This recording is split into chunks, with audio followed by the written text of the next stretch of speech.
Buenas noches, estimados amigos y colegas de la Sociedad Ecuatoriana de Ortopedia y Traumatología. Es para mí un gusto, pues, estar presente en este webinar que ha realizado el capítulo de columna de la CEOD y poder conversar sobre un tema muy importante que es las fracturas toracolumbares. En estos tiempos, desgraciadamente, en que los hospitales están llenos con esta pandemia que nos acosa por tantos meses, y los accidentes, pues en realidad nosotros vemos en las ciudades que se han incrementado el número de motos, por ejemplo, en las ciudades grandes y pequeñas. Esto es justamente una causa para incrementar los tipos de pacientes politraumatizados. Tenemos que considerar, pues, que los pacientes que tienen politraumatismo, el 22% tienen lesiones de columna. Y desgraciadamente, de los pacientes con columna que llegan a los hospitales, el 19% tienen un diagnóstico tardío. ¿Por qué?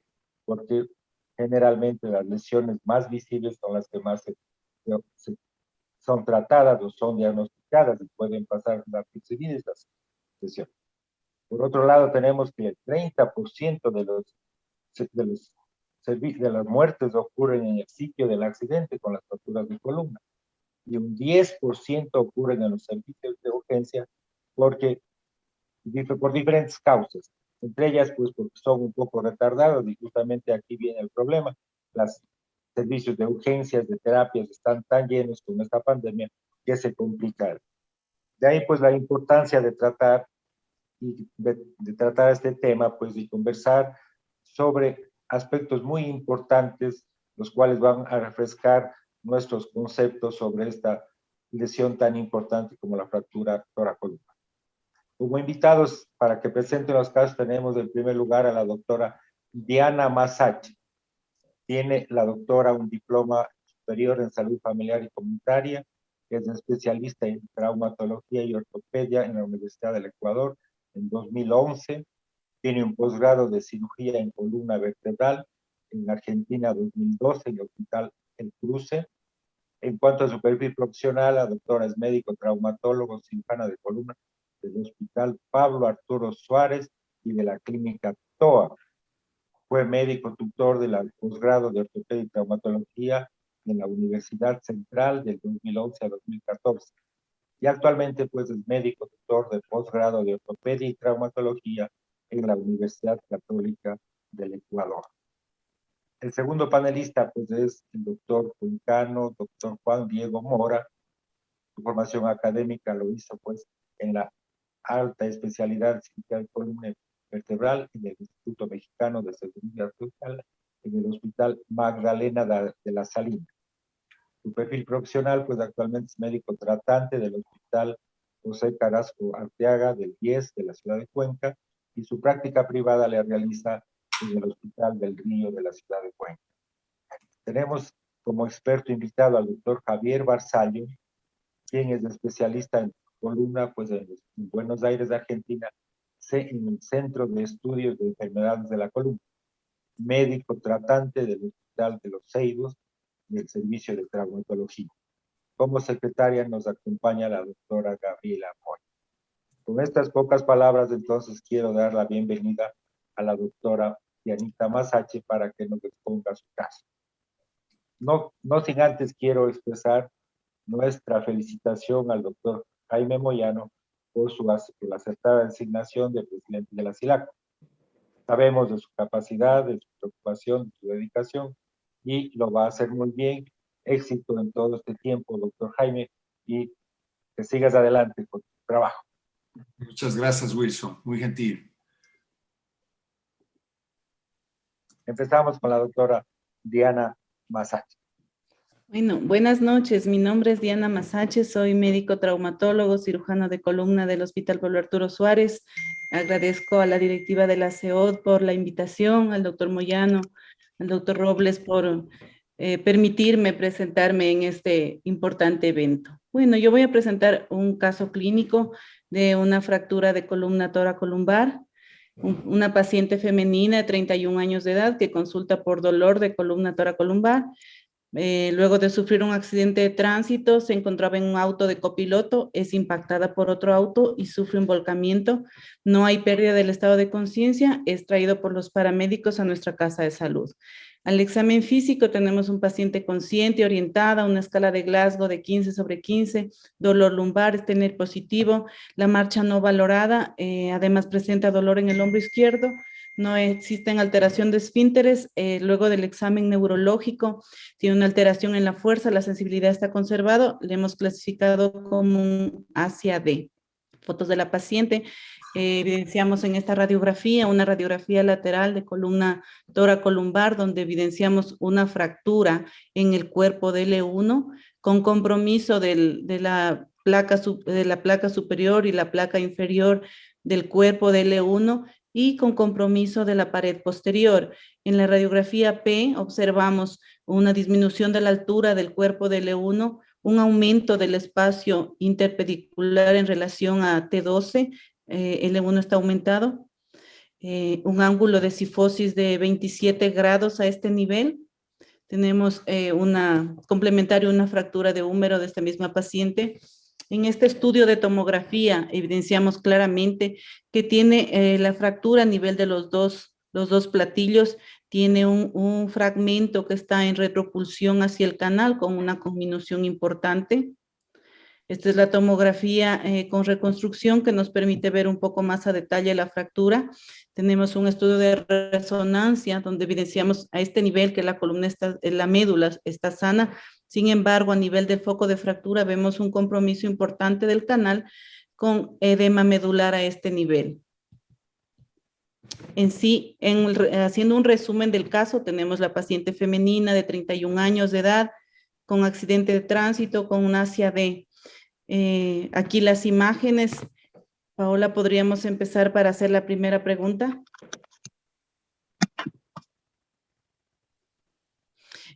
Al auditorio vamos a preguntar, a clasificar esta fractura. ¿Qué tipo de fractura es? ¿Una A3, una A2, una A3, una A4, una B1, una B2 o una C?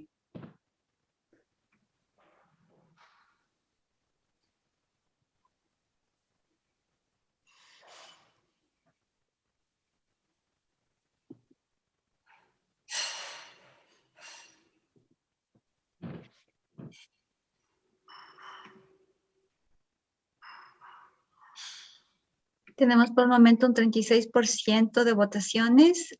Podemos esperar todavía un minutito más si es que ustedes gustan para poder acceder a la totalidad.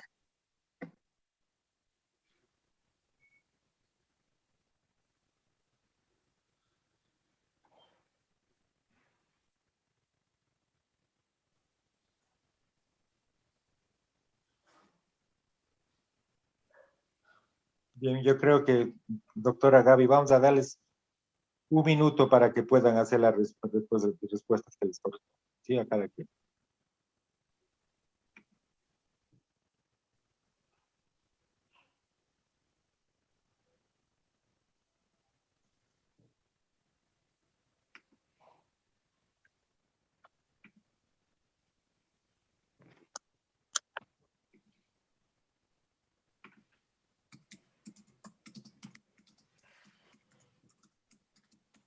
Tenemos un 60% de votaciones.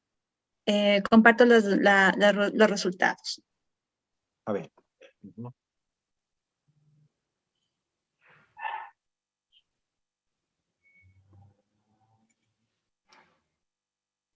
Bueno, entonces dentro de esto tenemos que el 50% ha respondido que es una A4. ¿Sí?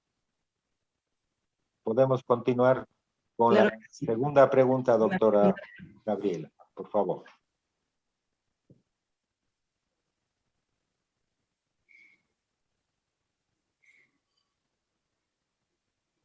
Por favor, nos ayudan con su votación.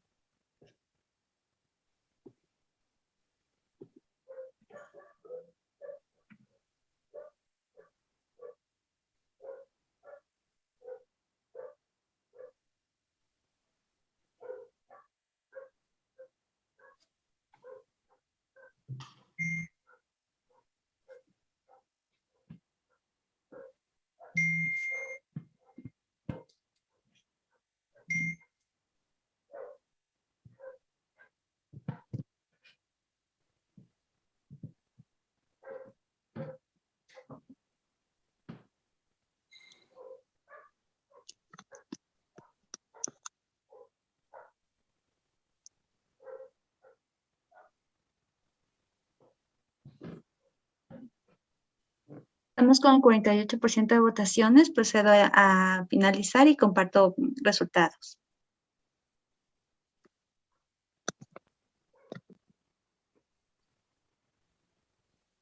Entonces, de acuerdo al puntaje TLIX, tenemos que un 17%, pues desde... A ver, se adelantó. Pues vamos, doctora. A ver, un 17,4% le corresponde a la pregunta número 3 y 47, el número sería 4 la puntuación. El 26 respondió por sí. Adelante, doctora. Perfecto, muy amable. Continuemos. Bueno, en sí tenemos, como ya lo mencioné antes, una fractura que compromete los dos platillos vertebrales y el muro posterior.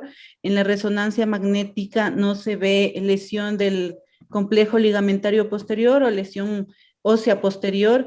Vemos un compromiso importante del fragmento hacia el canal medular.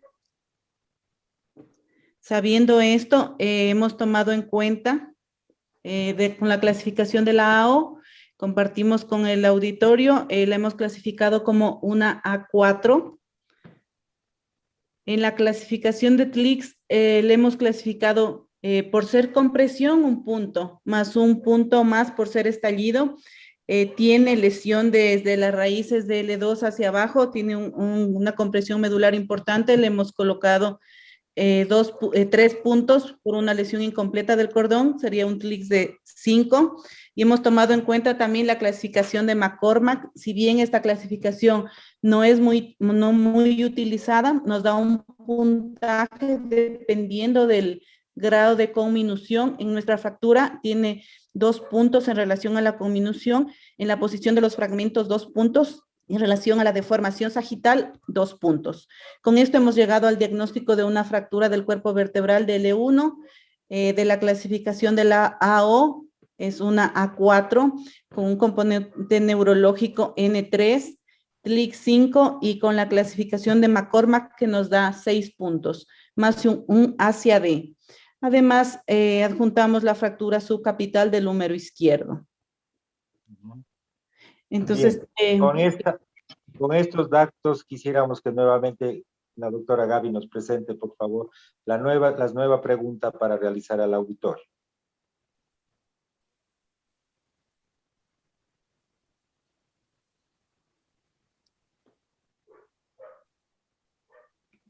¿Cómo le abordarían esta fractura? Por favor, doctores, a votar.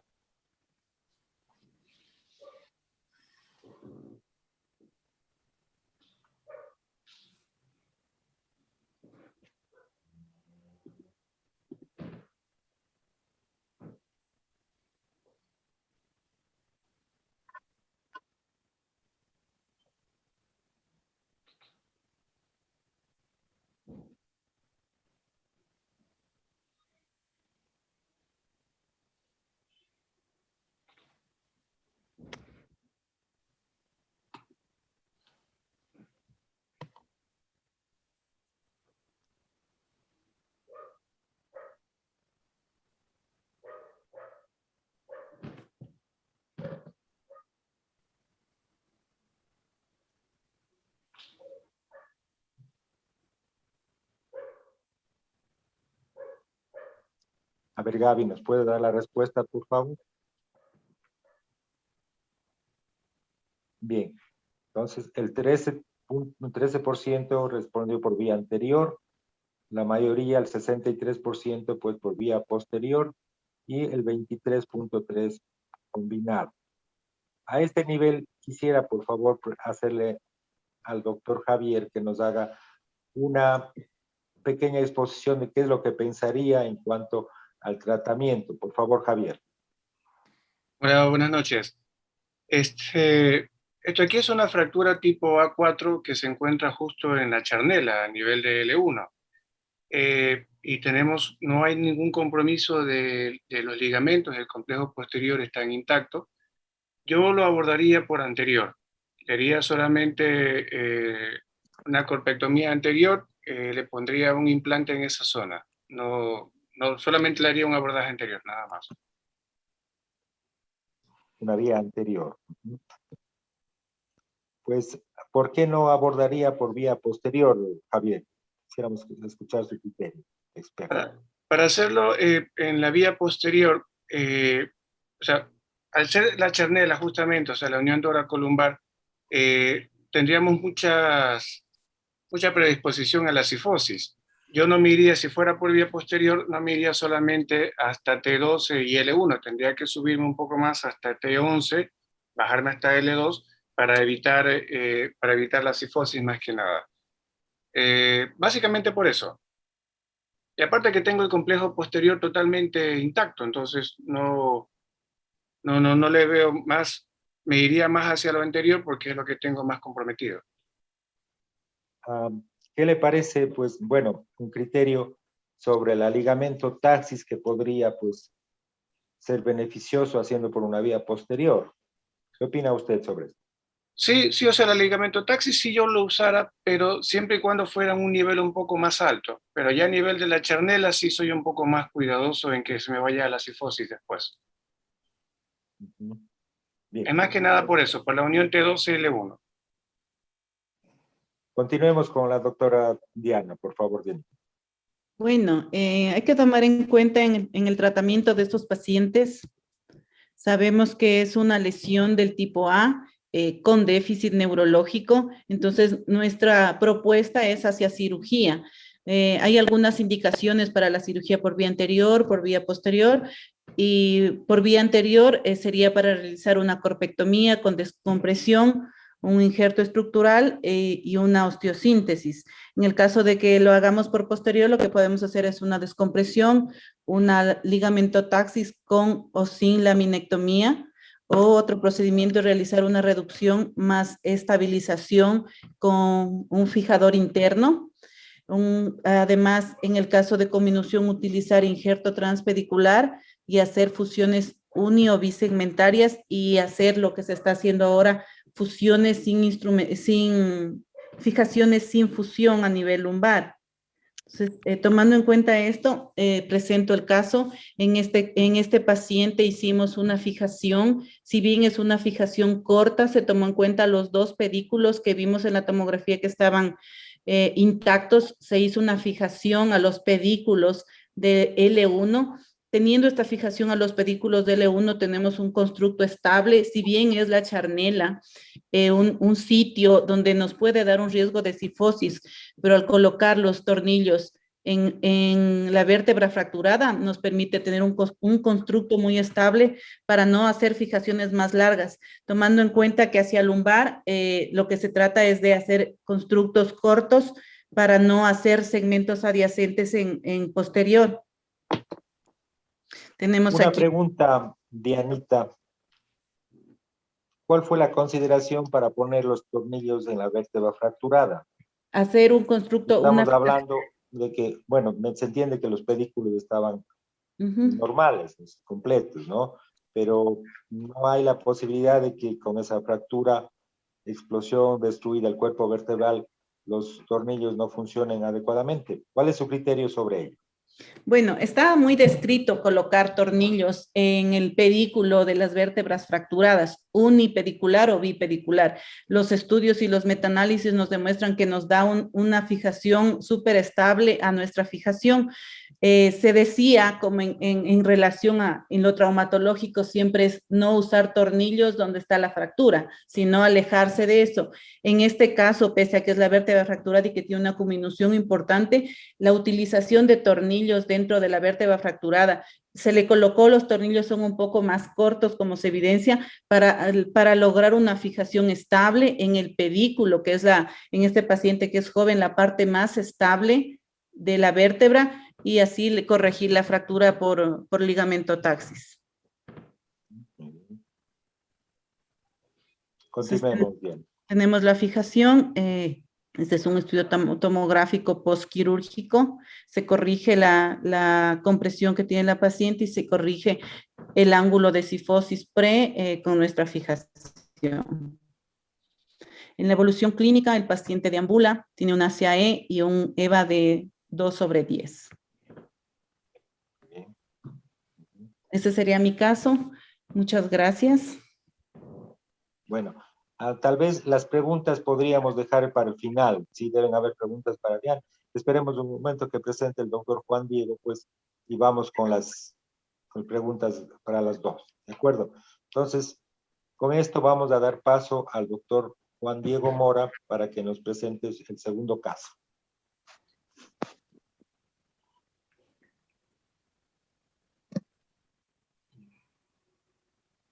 Adelante, Juan Diego.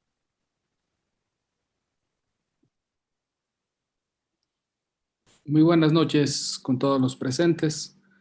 Vamos a continuar con el siguiente caso. Se trata de un paciente masculino de 26 años, ocupación albañil, no tiene antecedentes patológicos. El paciente se encontraba laborando en un segundo piso y sufre una electrocución con un alambre de alta tensión. El paciente se sujeta de un cable de alta tensión, se electrocuta, ingresa pues por su mano la energía y sale por sus dos pies. Posterior a eso, el paciente es proyectado y sufre una caída de un segundo piso, aproximadamente 3 metros, y el paciente acude a la emergencia por un dolor severo de sus extremidades y por quemaduras en sus extremidades. El paciente llega a la emergencia del hospital. Estas son sus lesiones, con su lesión de entrada a nivel de la mano izquierda y las lesiones de salida a nivel de los dos pies con estas quemaduras como se evidencian en estas fotografías. Entonces el paciente ingresa a cargo de cirugía plástica, quien da el manejo inicial de sus quemaduras, y también con el servicio de cirugía general en el contexto de que era un paciente electrocutado. Conocemos que un paciente electrocutado puede tener alteraciones cardiológicas, puede tener problemas también de rabdomiolisis, alteraciones electrolíticas, compensan al paciente, lo hidratan. La parte cardiológica pues estuvo monitorizado, no presentó complicaciones y se valoró la necesidad de limpieza quirúrgica. Se pasa un parte quirúrgico por parte de cirugía plástica, pues el paciente en su evolución se mantenía estable y previo a pasar a quirófano el paciente presenta una dorsalgia. En ese momento no dan paso a la cirugía urgente y le solicitan una tomografía. El paciente presenta estas lesiones, como podemos evidenciar, a nivel de T6 y T7, en donde tenemos a nivel de T6 un compromiso del cuerpo vertebral, al igual que T7, vemos también compromiso de las facetas, tanto derecha e izquierda de T6. Tenemos los cortes axiales y tenemos también un hallazgo de una contusión pulmonar izquierda con un hemotórax laminar. Bien. Bien. A este punto, Juan Diego, podemos suspender un momento para hacer la pregunta. En realidad, a los asistentes que nos hagan el favor de responder, ¿qué tipo de fractura considerarían en cuanto a T6? Son dos, y la otra en cuanto a T7. Por favor, Gabrielita, que nos dé la pregunta. La primera se refiere a la cual, ¿cómo clasificaría la lesión de T6?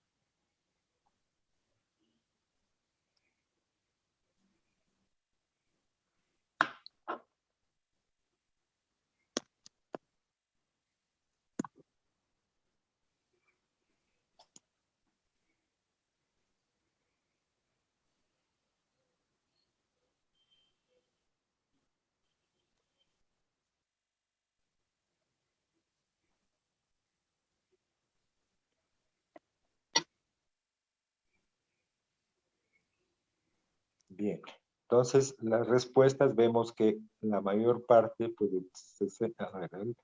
bueno, el 32% califica como una A3, el 28% una B1, el B2 una 32% y la C apenas un 7.1%. Bien, vamos a la siguiente pregunta, por favor, Gaby. Esta en cuanto a la T6. Vamos con la T7.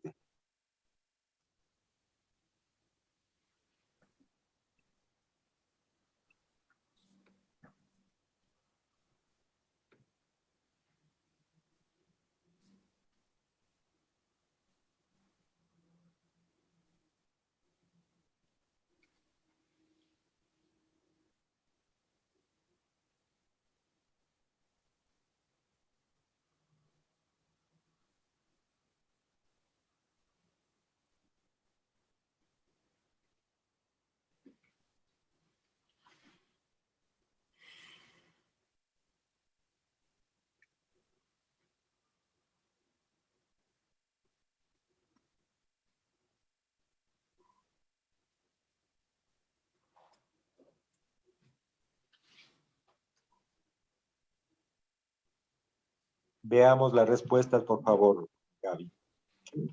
La mayoría, pues, se decide un 46% por la A3, el 23% por la B1, el 26.9%, el 27% por B2 y apenas un 3.8% por C.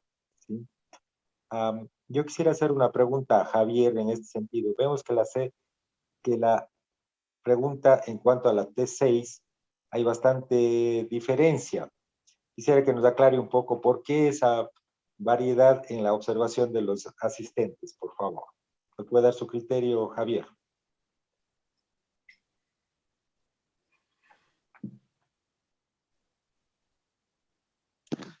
Micrófono, por favor, Javier.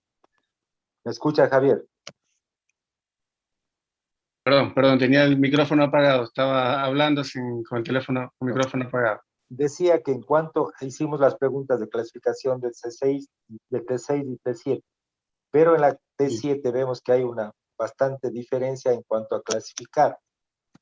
¿Cómo nos puede, que denos un criterio, por favor, Javier, en cuanto a la clasificación de esta, tomándolo en forma individual, T6 y T7, por favor? O sea, la T6 tiene dos componentes, ¿no? Tiene una fractura a nivel del cuerpo y tiene una fractura a nivel del complejo posterior.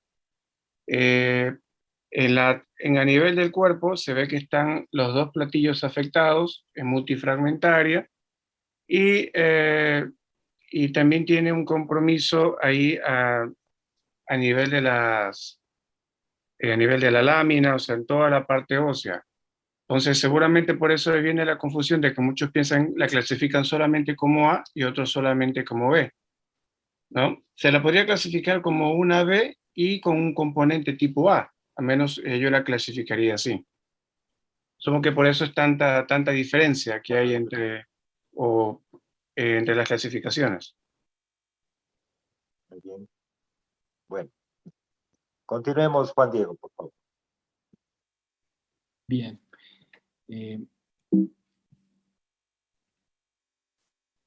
Entonces se solicita la interconsulta a 2 horas de evolución de que llegó la emergencia. En la exploración física nosotros palpamos dolor en la línea media torácica alta y además se palpaba crepitación.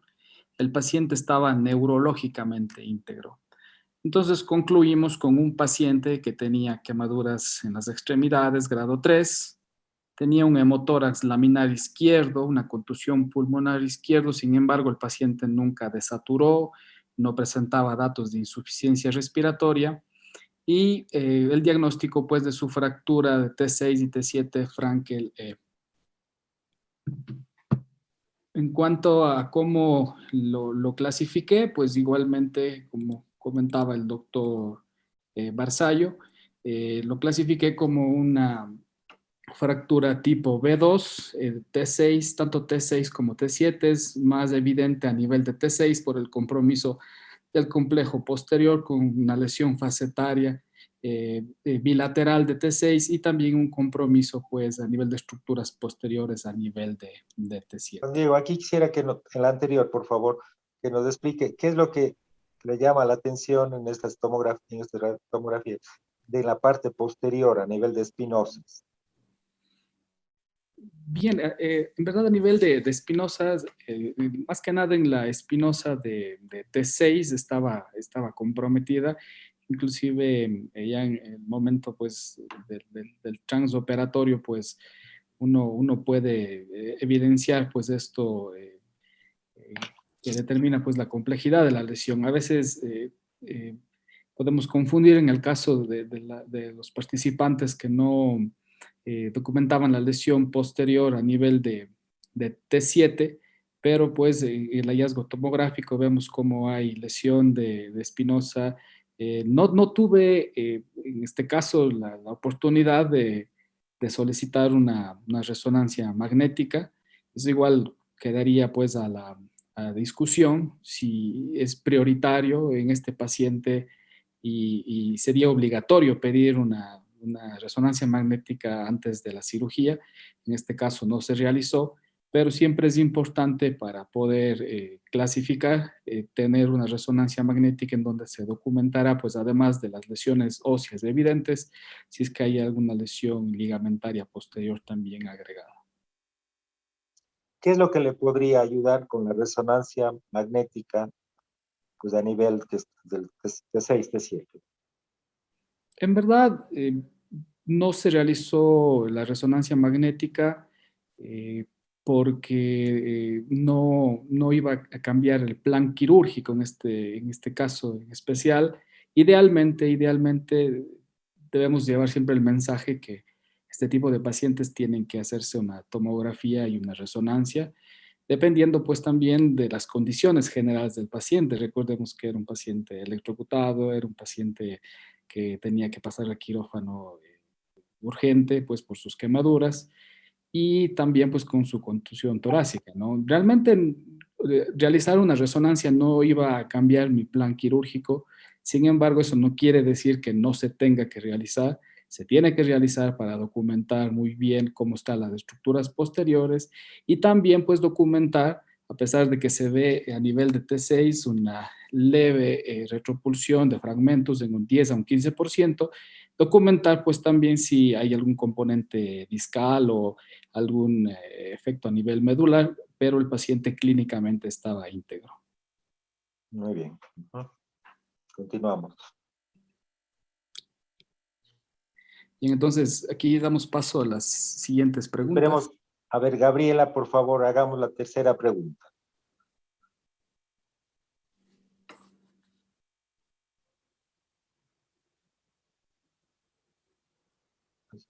La pregunta sería, ¿cuál es el manejo ideal para el manejo? ¿Cuál es el manejo ideal para el manejo en la fractura de T6? Cirugía urgente en conjunto con cirugía plástica las primeras 24 horas. Cirugía temprana menos de las 72 horas. Cirugía diferida más de 72 horas de acuerdo con la evolución de las quemaduras y el estado general del paciente. No se opera, manejo conservado. Por favor, quisiéramos las respuestas de los asistentes.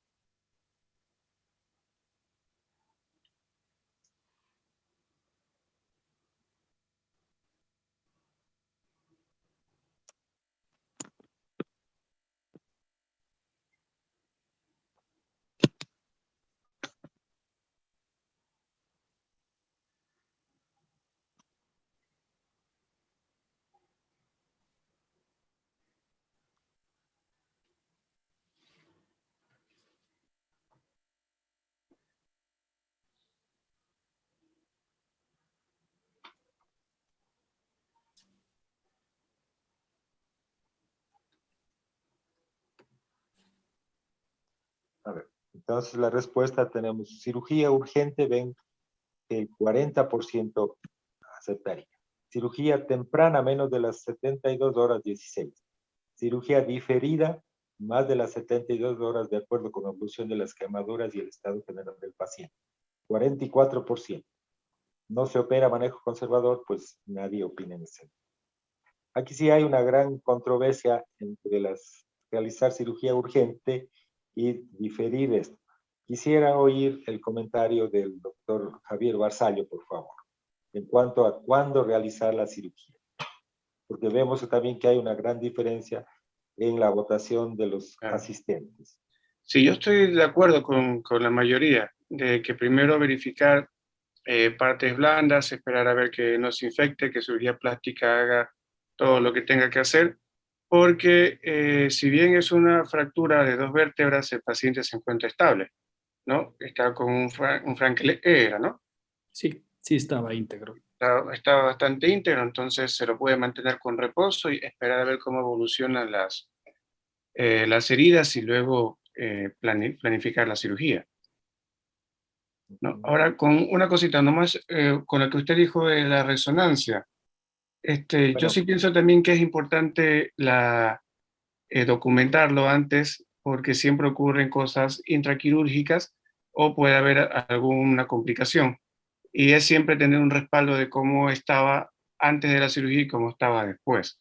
Si bien con la tomografía que tiene acá, que hay un aumento del espacio entre las interespinosas, la fractura, todo, se lo puede dar una clasificación, pero siempre es importante tener el respaldo gráfico de cada cirugía que vamos a hacer. Actualmente hay criterios en que dice que incluso el control de daño realmente puede hacerse ya con la cirugía de la columna en las primeras horas. ¿Qué opinaríamos de esto, Javier? Sí, sí, pero para control de daños. Pero aquí en este caso el paciente no tenemos mayor control de daños que hacer. El control de daños sería más que nada para la parte neurológica o alguna lesión a nivel local. Aquí el control de daños sería ya más que nada por cirugía plástica. Bueno, y evitar complicaciones también hablamos, ¿cierto? A la larga, sí. Sí, sí, por supuesto. El reposo, de la hospitalización. Entonces, ¿qué opinas, Juan Diego, sobre esto? Bien, yendo a tomar las decisiones sobre este caso, era un paciente que tenemos que enfocarlo como un paciente politraumatizado. En primer lugar, como menciona el ATLS, siempre las lesiones musculoesqueléticas son grandes, distractoras, ¿no? Siempre nos vamos sobre lo más evidente y en este caso las quemaduras eran lo más evidente. Si bien el paciente llegó pues muy angustiado, pues con quemadas sus manos, sus 2 pies, que era lo que más le preocupaba, de alguna forma minimizó su dolor torácico, ¿no? Y eso confundió de cierta forma también al servicio de emergencias. Sin embargo, se realizaron pues todas las radiografías habituales en un paciente, pero al no presentar el paciente clínicamente un dolor importante al ingreso y que se fue evidenciando en lo posterior, se obvió, ¿no?, este diagnóstico. Pero el paciente no dejaba de ser un politraumatizado que estuvo monitorizado. Recordemos que el paciente electrocutado puede tener desenlaces malos si es que hace un proceso de rabdomiólisis, o puede llegar a tener arritmias cardíacas, que es lo prioritario, ¿no?, en la emergencia. Entonces, realmente se enfocaron en las situaciones vitales, pues al no tener lesión neurológica también, no se dio a la columna, pues, la importancia que se diagnosticó después como un hallazgo al tener dorsalgia y tener un dolor torácico también. Se documentó la lesión que nos pidieron la valoración. No sé si continúo, doctor, con el caso. Continuemos, doctor. Vamos con la pregunta última, por favor, Gaby. El doctor Edison Pueblo nos pregunta que si al hacer la cirugía diferida se complicaría tomando en cuenta el second hit de un control de daños. Posiblemente él piensa que se pueda llegar a complicar el caso. Entonces, si es que entramos en el second hit, tendríamos que diferir la cirugía por más tiempo, y si es que esto sucede, ¿habría algún riesgo en integridad neurológica del paciente? Bien, respondo, doctor Wilson.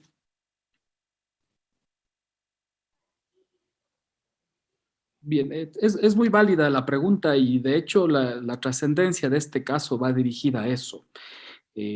las lesiones de columna toracolumbar muchas de las veces están ligadas al paciente politraumatizado con lesiones torácicas abdominales severas, el paciente llega chocado y la controversia es cuando el paciente tiene que ser intervenido. Y el concepto del second hit es muy aplicable. Vamos a ver en el desarrollo del caso a posteriori que hay literatura escasa, no hay artículos de alto impacto y siempre hay la controversia con respecto a cuándo es el momento ideal para intervenir estos pacientes. Pero es muy válida esa apreciación tomando en cuenta que el paciente era un paciente electrocutado, un paciente quemado que tenía ya su primer golpe, un paciente con una contusión torácica importante, a pesar de que saturaba bien, tenía un hemotórax laminario, una contusión basal izquierda, afectaba pues su sistema respiratorio y agregada la lesión de la columna, ¿no? Entonces, siempre existe la preocupación por el diámetro del conducto raquídeo a nivel torácico, la poca tolerancia que tiene y el hecho de no intervenir de manera temprana con un paciente que tiene lesiones facetarias, que sabemos que puede existir si se realiza una mala manipulación del paciente, una deformidad en sifos que puede angularse y puede generar lesión neurológica, un paciente que llegó íntegro. Entonces siempre hay esa pregunta, ¿no? ¿Cuándo voy a intervenir al paciente? Bien. Vamos con la última pregunta, por favor, Gaby.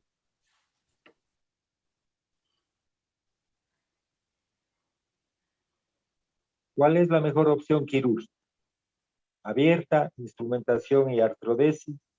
Abierta, instrumentación sin artrodesis. MIS sin artrodesis. MIS con artrodesis. Por favor, amigos, a votar.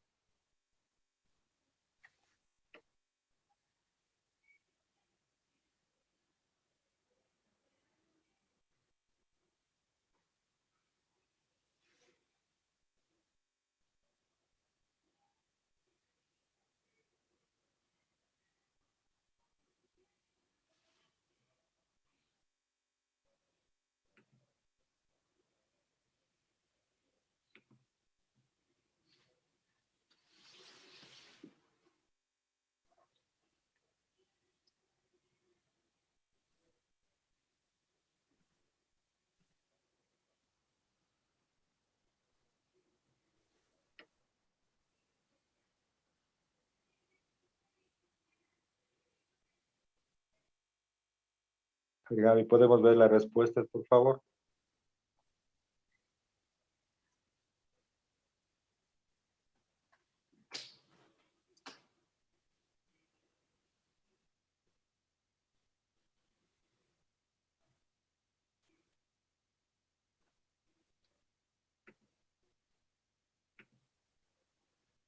Bien.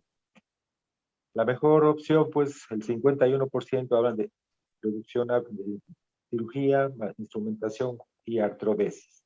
Un 20%, pues, abierta, instrumentación sin artrodesis. Un MIS sin artrodesis, un 10%, y MIS con artrodesis, un 17%.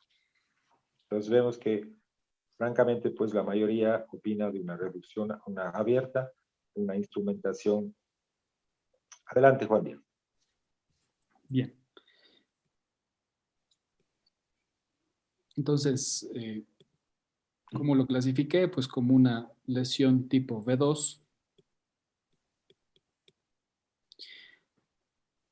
El análisis que realicé en este caso fue, pues, cirugía plástica necesita hacer un desbridamiento quirúrgico, una cirugía no muy demorada, eliminar todo el tejido quemado y dejar, pues, tejido viable para posterior injerto. El paciente estaba en su sistema, pues, respiratorio estable, nunca se descompensó. Entonces decidimos hacer un manejo conjunto. A las 8 horas de lesionado el paciente, su parte cardiológica también nunca presentó ningún tipo de arritmia, la CPK-MB no se elevó demasiado, entonces decidimos hacer un manejo conjunto. Entonces, inició cirugía plástica, su tratamiento quirúrgico, y posterior realizamos nosotros la instrumentación de T4 a T9 y realizamos una astrodesis.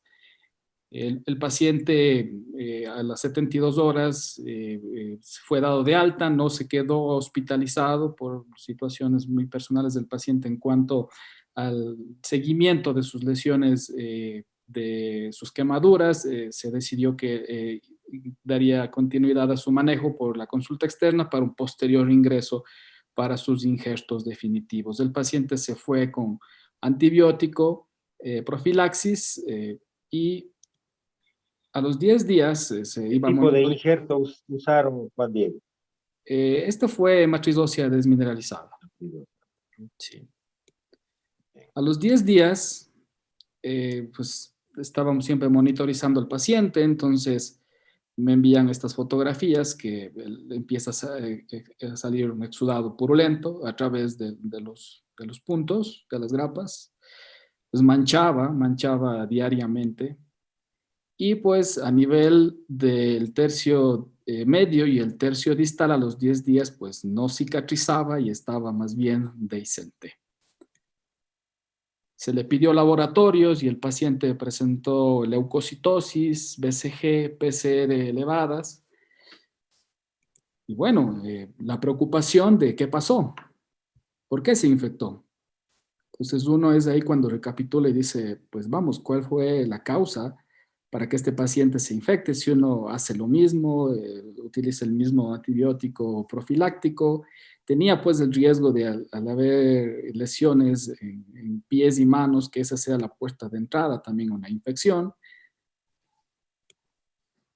Lo que se hizo fue llevarlo a quirófano posteriormente, y se hizo un desbridamiento. Entonces, aquí también cabe la pregunta de cuando yo tengo injerto óseo y si se me infecta, tengo que ir hasta eliminar todo el injerto para que se pueda superar la infección. El momento que quitamos los puntos superficiales, había una dehiscencia franca del tercio distal de la herida, y hacia proximal estaba conservado, y el exudado se mantenía sobre la fascia. ¿Sí? No fue una infección profunda. Tomamos cultivos, se cultivó Staphylococcus aureus, era resistente a oxacilina, resistente a vancomicina y sensible a clindamicina y sulfas. Entonces, no retiré el injerto, no llegué a debridar hasta la parte profunda, sino en el tercio distal de la herida. Realmente la fascia limitaba la infección, por eso no decidí abrir toda la herida, sino quedarme en la capa más superficial y cultivar. La evolución del paciente estuvo 10 días hospitalizado con manejo antibiótico, y posteriormente pues cirugía plástica colocó sus injertos, y la evolución de la infección ventajosamente fue hacia la mejoría, ¿no? Fue finalmente una infección superficial del sitio quirúrgico. Entonces, analizando y en retrospectiva definiendo por qué se infectó y cuál fue el origen de la infección, hablando justamente con el concepto del politraumatizado, porque el paciente politraumatizado tiene que ser manejado de manera diferente. Las decisiones son diferentes que el paciente que tiene únicamente la lesión de columna. Entonces, el primer golpe el paciente lo recibió por su electrocución, sus quemaduras profundas y también su lesión torácica. Y el segundo golpe lo di yo. Lo dimos pues en conjunto con cirugía plástica, que era algo pues realmente que la parte de las quemaduras tenía que resolverse de manera urgente, que tenía que hacerse un desvidamiento, eso no podía esperar. Y realmente la gran pregunta es, ¿tenía que operarse la columna en esas primeras horas? La decisión mía fue justamente evitar un riesgo neurológico y favorecer a la recuperación del paciente. Un paciente que no podía utilizar su mano, no podía levantarse a caminar, un paciente que tenían que estarlo movilizando, curando. Entonces mi lógica fue instrumentarlo pronto para que pueda rehabilitarse pronto. ¿Qué nos dice la literatura? Los artículos mencionan que realmente la inestabilidad que condicionaría una cirugía urgente realmente es principalmente la inestabilidad neurológica. Un paciente que tenga un déficit neurológico, que esté politraumatizado, siempre y cuando esté en condiciones que la cirugía no exponga un riesgo mayor al paciente que lo condicione a fallecer. Sin embargo, hacer una cirugía en las primeras 24 horas está demostrado que aumenta la mortalidad del 2.5 al 7% en las primeras 48 horas. ¿Cuáles son las complicaciones que existen en estos casos cuando se opera en las primeras 24 horas? Infecciones del sitio quirúrgico, neumonías y embolismo pulmonar.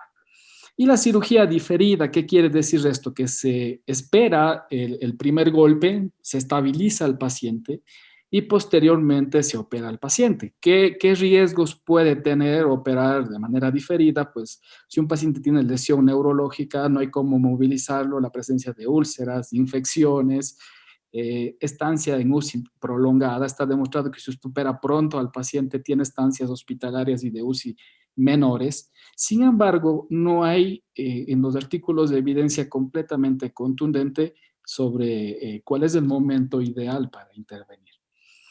¿Qué nos dice la literatura sobre hacer mínimamente invasiva versus abierta? Las ventajas de la mínimamente invasiva: menos sangrado, menos tiempo, menos agresión, y evitamos ese segundo golpe tan temido en pacientes politraumatizados. Tiene limitaciones, sí, para realizar la reducción y para realizar las gastrodesis. Sin embargo, tanto en cirugía abierta como en cirugía mínimamente invasiva, la literatura menciona que el índice de infección es igual, hasta un 7.3%. ¿Cuál fue el mensaje final que me llevé de este caso? Realmente creo que lo ideal con este caso, para evitar que se infecte, hubiese sido esperar a una cirugía diferida en las primeras 72 horas, probablemente esperar 1 o 2 días, pues manipular con cuidado al paciente para evitar su lesión neurológica, y cuando superemos este primer golpe y documentado por laboratorios, realizar ya una cirugía definitiva. El mensaje final que quiero llevar con este caso es que el momento ideal para operar es cuando el paciente esté en condiciones fisiológicas óptimas, y evitemos el segundo golpe en el politraumatizado. Entonces, debemos cambiarnos el chip en el paciente que tiene solamente la lesión de columna versus el paciente que es politraumatizado. Tenemos que documentar por laboratorio que el lactato esté menos de 4.0 milimoles, un pH mayor o igual a 7.5, el exceso de base mayor o igual a 5.5 milimoles. ¿Cuál sería la única razón para intentar operar en las primeras 24 horas? Que tenga una lesión neurológica, y en esto, pues la literatura como control de daños refiere que se inicia con un abordaje posterior, y posteriormente, cuando el paciente está en condiciones estables, se hace una cirugía por vía anterior. Y en cuanto a la estabilización de la fractura dentro de las 72 horas, evitando el segundo golpe o el segundo hit, está demostrado que esto disminuye la incidencia de complicaciones, tanto infecciones como trombosis. Hay una mejor recuperación neurológica. Recuerden que si el paciente está chocado y uno con la cirugía sangra más el paciente, pues existe también mayor riesgo de lesión neurológica por esta hipovolemia, hipoxemia. Disminuye también la movilización, favorece la movilización temprana, mejora la parte pulmonar y favorece a menores estancias hospitalarias y estancias en UCI, disminuye la mortalidad versus operar en las primeras 24 horas. Y en cuanto a cirugía abierta versus mínimamente invasiva, no hay pues una diferencia significativa entre una o la otra técnica. Gracias. Muy bien. Agradecemos a los dos panelistas pues por las brillantes exposiciones, nos parece muy interesante. Quisiéramos empezar algo de discusión. Las preguntas, por favor, Gaby, vamos a ver. Primero empecemos con las preguntas hacia la doctora Diana.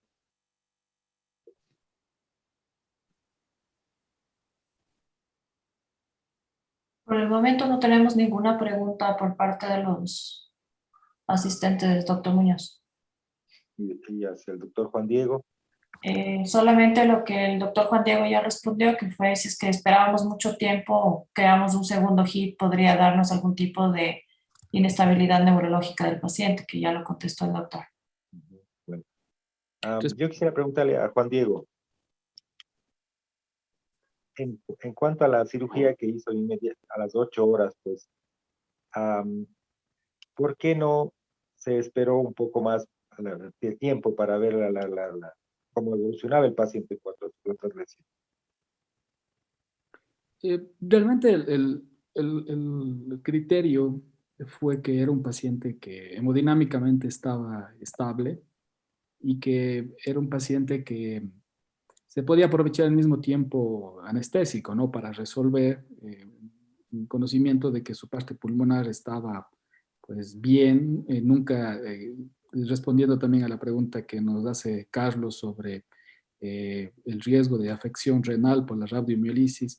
Documentamos igual electrolitos, urea creatinina y el paciente pues se dio ese tiempo de 8 horas que estuvo estable y necesitaba pues una cirugía urgente para sus quemaduras, ¿no? Entonces ese fue el concepto en ingresar con este paciente.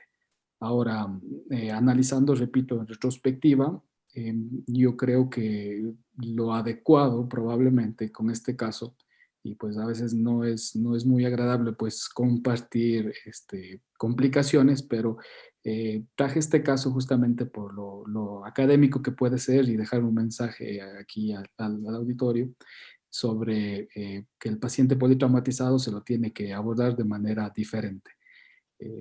Esa fue, pero la justificación para operarlo en las primeras 24 horas. Pues. A Javier me gustaría preguntarle, ¿qué opina de la fijación posterior larga que hicieron frente a su criterio que pensaba pues en una vía anterior? No, mi criterio de la vía anterior era por el tema de la charnela, pero acá arriba yo también estoy de acuerdo yo también hubiera hecho lo mismo, hacer una artrodesis y una fusión posterior. Me parece a mí también es lo adecuado. No, por vía anterior esperaría solo si hubiera alguna inestabilidad después de hacer eso, después de algún control, pero de inicio solamente haría un abordaje posterior. Para pensar en la vía anterior que hablaba, pues con un paciente politraumatizado con lesiones de quemadura, pues no se le haría muy complejo pensar en una vía anterior. Claro. Sí, lo menos posible, intervenir lo menos posible y demorar el menor tiempo posible en quirófano. Muy bien. Pues tenemos una pregunta para la doctora Diana.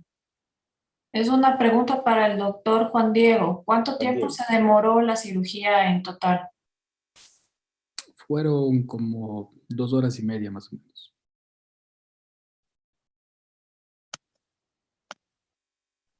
Estuvo, Juan Diego, complejo la reducción de las fracturas.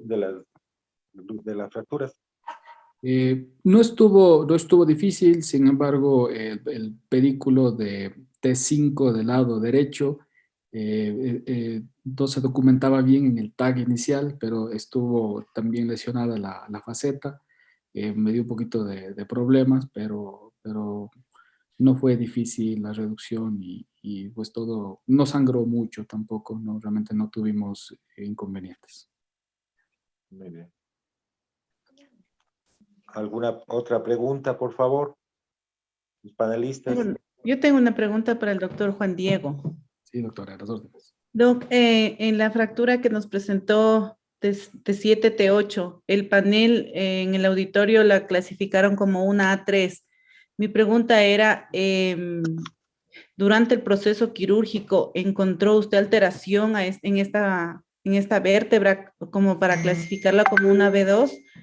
Porque en el corte tomográfico se veía una fractura de la lámina, sabiendo que, estando de acuerdo con el panel, que en las fracturas tipo A3 al haber un espacio, un aumento del espacio interpedicular, puede haber una fractura de la lámina y eso causar no una inestabilidad, sino seguir siendo una del tipo A3.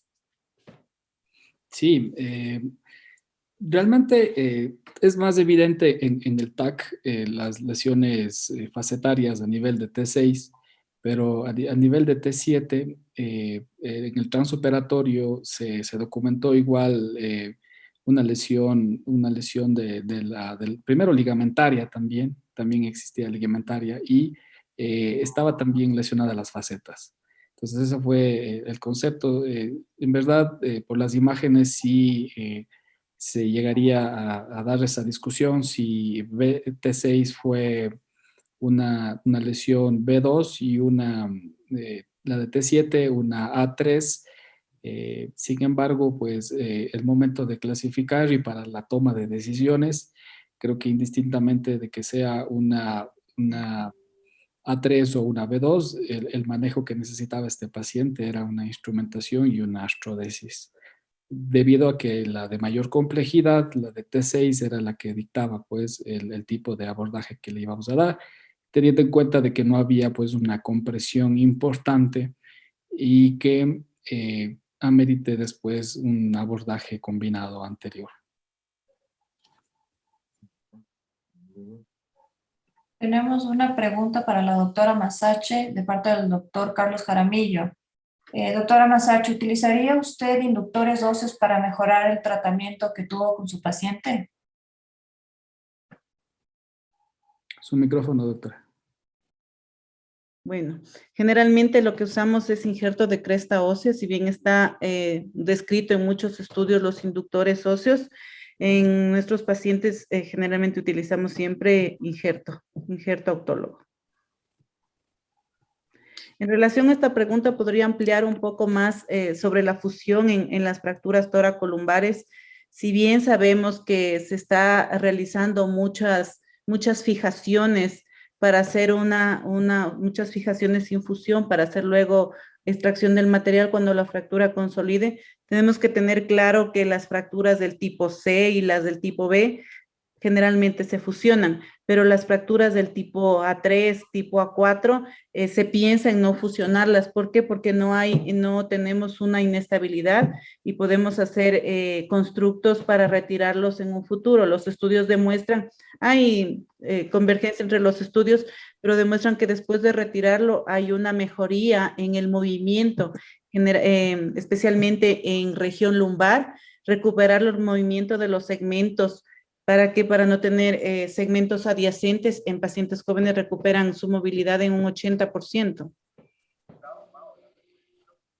Doctora Masache, ¿puedo hacerle una pregunta? Claro que sí. Primero, felicitarle, fue una reducción muy buena la que obtuvo en su caso. No sé si más que pregunta, nos podría comentar qué tipo de tornillos utilizó y cómo realizó la reducción. No utilizamos tornillos monoaxiales y realizamos la reducción. Se lo hizo inmediatamente, o sea, no inmediatamente, a las pocas horas de la cirugía, se realizó una hiperextensión antes de la cirugía para mejorar la reducción y se le realizó con tornillos monoaxiales. Muchas gracias. Es lo más Doctora, indicado para este tipo de doctora Diana, Doc. una pregunta para usted. En el caso hipotético de que no hubiera conseguido una buena ligamento, una reducción de los fragmentos hacia el canal con la ligamento taxis, ¿cuál hubiera sido cuál fue su miedo después? ¿Qué pensaba si es que hubiese pasado aquello? Bueno, si no se hubiera conseguido una reducción del fragmento por vía posterior, pues lo que sigue es hacerle una vía anterior, teniendo incluso ya una fijación posterior. ¿Qué hacer con esos tornillos que están en el pedículo de la vértebra fracturada? Hay estudios que describen tornillos cortos en el pedículo para poner un cilindro con injerto en la parte anterior del cuerpo. Si no, si hubiera logrado una reducción y el estado del neurológico del paciente continuaría igual, se realizaría un abordaje por vía anterior. ¿A qué tiempo lo pensaría, doctora? Bien. Bueno, si se lo realiza y no hay ningún cambio en el estado neurológico, se lo haría enseguida. Para el doctor Juan Diego, el doctor Sotomayor pregunta si es que en su cirugía usted realizó la minectomía y si es que fue así, ¿en qué nivel? No realicé la minectomía. Y para usted también, doctor Juan Diego, en el caso de su paciente, el doctor Álvaro Ceballos dice que si es que su caso fue más considerar el procedimiento como un early total care más que un damage control. Y si es que en algún momento usted utilizó la escala de IS, que es la que se utiliza en el caso de hacer damage control. Sí, realmente este paciente estaba, pues vamos, por sus condiciones fisiológicas buenas, era un paciente estable, no era un paciente inestable ni tampoco era un paciente borderline. Muy oportuna el análisis de la escala del ISIS, que pues realmente pues el pronóstico empeora cuando es mayor de 15, ¿no? O sea, se debería realmente utilizar siempre en todo paciente politraumatizado y dependiendo de sus valores, tomar las decisiones adecuadas para el paciente.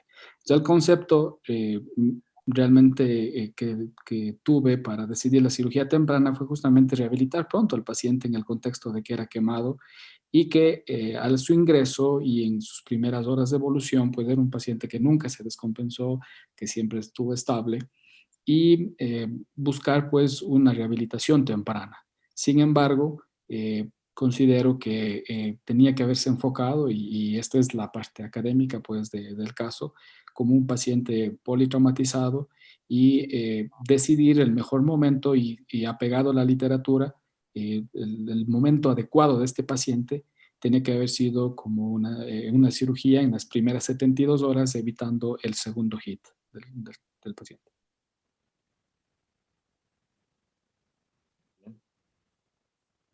¿Alguna otra pregunta para los panelistas, por favor? Gaby. No tenemos ninguna otra pregunta, doctor Muñoz. Bueno, buenas noches a todos. No sé si me permiten hacer un comentario de los casos, por favor. Bien, sí, muchas gracias. Primero, felicitaciones a los dos colegas que presentaron sus casos muy bien resueltos y una muy buena experiencia compartida por parte de usted, doctor Mora. El comentario va dirigido a justamente la pregunta que hizo el doctor Carlos Jaramillo, perdón. Yo creo que más bien él estaba preguntando si esa utilización de estos inductores óseos se los coloca en el cuerpo vertebral, porque hay evidencia de esta técnica que se conoce como aumentación de, por ejemplo, el trifosfato cálcico a nivel del cuerpo vertebral, cuando hay un estallamiento completo, con la finalidad de que se rellene, una vez que se hace la reducción, todo ese espacio que quedó libre de hueso, con la finalidad de darle una mejor consolidación y que la columna anterior y media de la columna tenga un adecuado soporte posterior y disminuir el riesgo de una cifosis en un plazo inmediato o a largo plazo. Ese yo creo que iría la pregunta más bien encaminada a ese punto. Y el otro comentario que quiero hacer en ese mismo caso es de que la utilización de los tornillos monoaxiales, a pesar de que existe una evidencia no tan clara, pero se ha visto en algunos trabajos de que pueden ayudar a reducir mejor una fractura cuando se la aborda por posterior. Ese sería mi comentario, mi aporte al caso, y nuevamente felicitaciones. Doctor Muñoz, si me permite. Sí, adelante, Jenny. Bueno, lo que acaba de mencionar el doctor Carlitos es muy acertado. Sin embargo, hay que saber que los que se está haciendo son fijaciones cortas haciendo cifoplastías con cemento. En este caso, esta paciente es una paciente joven. En los pacientes jóvenes, las cifoplastías con cemento siempre van con cemento con fosfato de calcio.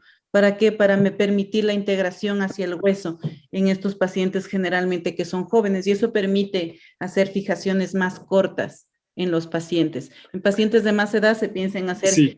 con un cemento, únicamente con cemento, pero en jóvenes siempre con con fosfato. Ok.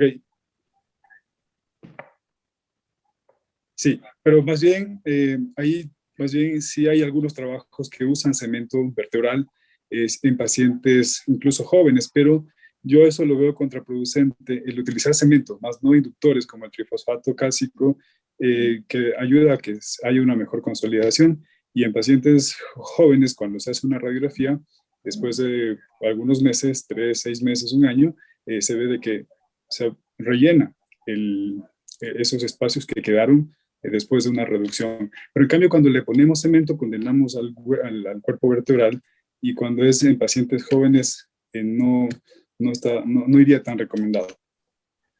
Totalmente. Sin embargo, los estudios que están utilizando, lo que se está haciendo estos estudios de hace algunos años es con cemento.